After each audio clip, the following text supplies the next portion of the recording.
আসসালামু আলাইকুম ভিউয়ার্স, দেখেন মাছ ধরার এই পদ্ধতিটি কিন্তু একটি প্রাচীনতম পদ্ধতি। এই পদ্ধতিতে কিন্তু নদীতে মাছ ধরা হয়।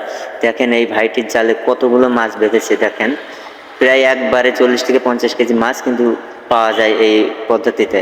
এই জালটা কিন্তু পানির নিচে থাকে আর মাছ এই জালের উপরে এসে পানিতে এই জালের ভিতরে এসে জমা হয়। দেখেন এই ভাইটি এই প্রাচীনতম পদ্ধতিতে কাজে লাগিয়ে কতগুলো মাছ পেল। আসলে মাছ ধরার একটা আনন্দই অন্যরকম। দেখেন কতগুলো মাছ। ভিডিওটি শেষ পর্যন্ত দেখুন, তাহলে বুঝতে পারবেন আসলে কতগুলো মাছ এই জালে বাচ্চা। দেখেন ওই দেখেন কতগুলো মাছ কিন্তু পেয়েছে।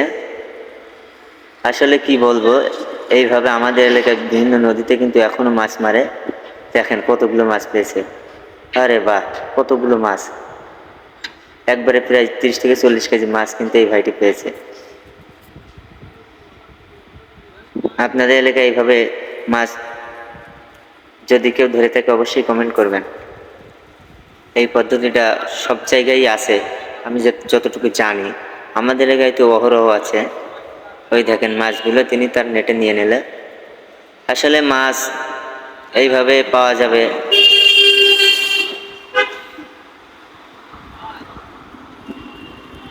দেখেন কিভাবে লাফাচ্ছে মাছগুলো।